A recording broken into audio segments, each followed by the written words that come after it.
मैहर जनपद के अंतर्गत बदेरा थाना क्षेत्र में जहां झाझपारी सरपंच रावेंद्र मिश्रा ने अपने आसपास के गरीब आदिवासियों की भूमि को राजस्व अधिकारियों की मदद से जिंदा लोगों को मृत घोषित करके किसी और के नाम से भूमि का नामांतरण कर बैंकों से लोन ले लिया। सूत्रों से मिली जानकारी के अनुसार भू कारोबारियों ने राजस्व महकमे की मदद से ये इतना बड़ा फर्जीवाड़ा किया है। इस फर्जीवाड़े में समीप की ग्राम पंचायत के सरपंच सचिव ने भी साथ दिया है। मृत्यु प्रमाण पत्र इन्होंने ही जारी किए थे। मामला यहीं पर ही नहीं थमा, भूमाफिया ने इस जमीन को बैंक में गिरवी रख के केसीसी के जरिए 10 लाख रुपए का लोन भी ले लिया। इन भूमाफियाओं के षड्यंत्र का खुलासा तब हुआ जब 2022-2023 में सीमेंट फैक्ट्री अल्ट्राटेक ने अपनी खदान के लिए किसानों से जमीन का अधिग्रहण का काम शुरू किया। बहरहाल मामले का खुलासा होने पर पुलिस ने मामला दर्ज कर 2 आरोपियों को गिरफ्तार किया है। सह आरोपी भी बनाए गए हैं। सरपंच, सचिव, पटवारी और तहसीलदार की भूमिका की जाँच की जा रही है। द्वारा पंचायत का ये वो है समस्या।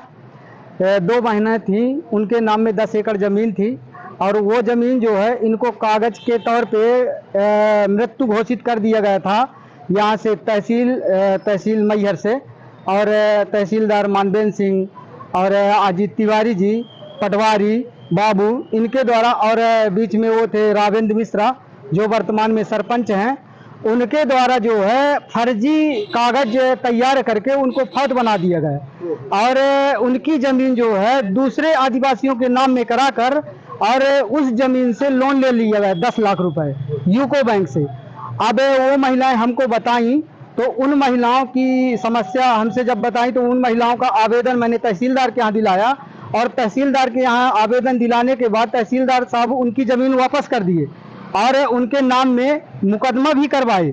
ये मुकदमा हुआ था 26/8/2022 का, अभी तक वो चल रहा है। इसमें भाजपा सरकार है, प्रदेश में भाजपा सरकार है, मैहर में भाजपा के अनुयायी बैठे हैं, जिले में भाजपा के अनुयायी बैठे हैं। ये तो सबकी मिली भगत से सब काम चल रहे हैं। वो यहाँ पर नहीं है, कोई मैहर कोई बदेरा क्षेत्र की बात नहीं है, ये समस्त जिले मध्य प्रदेश में चल रहा। आदिवासियों के नाम पे यहाँ भाजपा अपना डंका बजा रही कि हम आदिवासियों के साथ खड़े हैं, लेकिन उनकी ज़मीनों को जिस तरीके से छलावा करके और दूसरों के नाम त्वरित करके और पैसा वसूला जा रहा है, ये पूरा सरकार का रोल है। कोई एक व्यक्ति नहीं कर रहा है। इस पर कहीं न कहीं प्रशासनिक कर्मचारी भी मौजूद हैं, वो भी मिले हुए हैं, क्योंकि कागज़ों पे साइन हस्ताक्षर तो उन्हीं के होते हैं, कहीं न कहीं उनका रोल तो है। मीडिया के माध्यम से ही मामला संज्ञान में आया था। हालांकि ये बहुत पुराना केस था जिस पर जांच चल रही थी। फाइनली सत्य की जीत होती है और जिसके तहत अभी मैहर के द्वितीय न्यायालय में प्रकरण आया है। रावेंद्र मिश्रा हैं जो दुर्भाग्यवश मेरे ही गांव के सरपंच हैं और क्या कहते हैं, इन्होंने ऐसे पहले इतने केस किए हैं कि आपका जो मैहर विधानसभा के अंतर्गत भदनपुर, पिपरावंड, गुरैया, किशनपुर, मझौली, ऐसे कई गांव हैं और कई अराजियां हैं जिनको शासकीय से निजी करके पूंजीपतियों को बेच दिया गया। तो और इस पर सबसे बड़ी विडंबना की बात यह है कि इतना बड़ा केस होने के बावजूद भी प्रशासन अभी तक मौन है और सामने वाले की गिरफ्तारी नहीं हुई।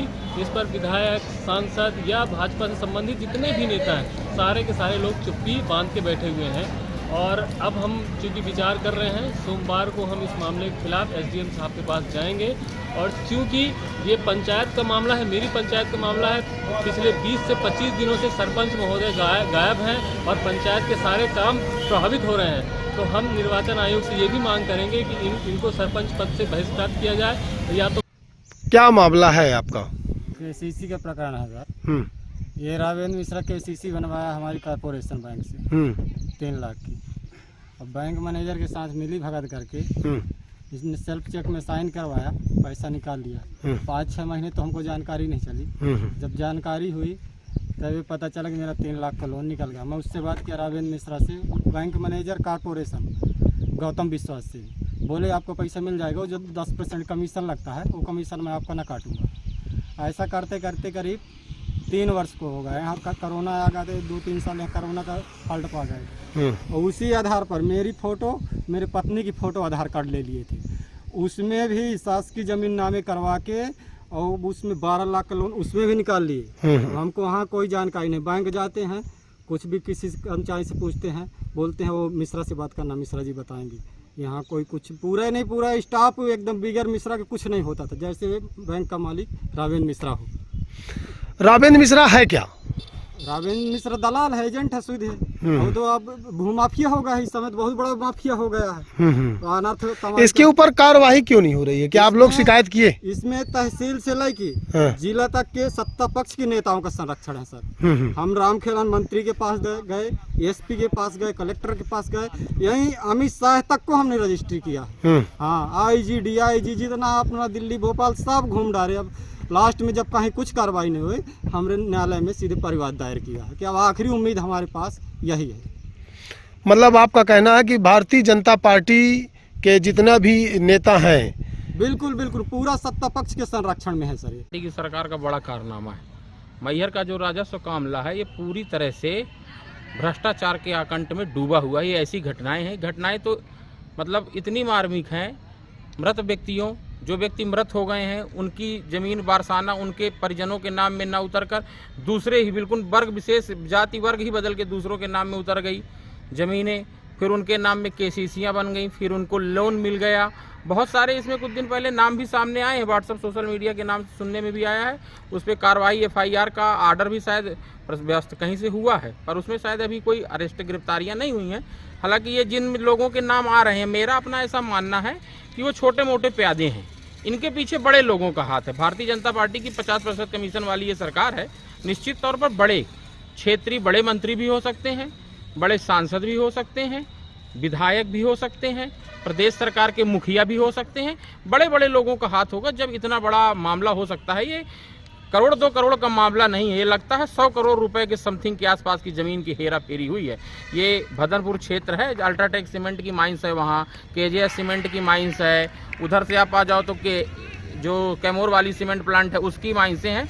कुल मिला के एक बड़ा मामला है, बड़ा स्कैम है, बड़ा घोटाला है।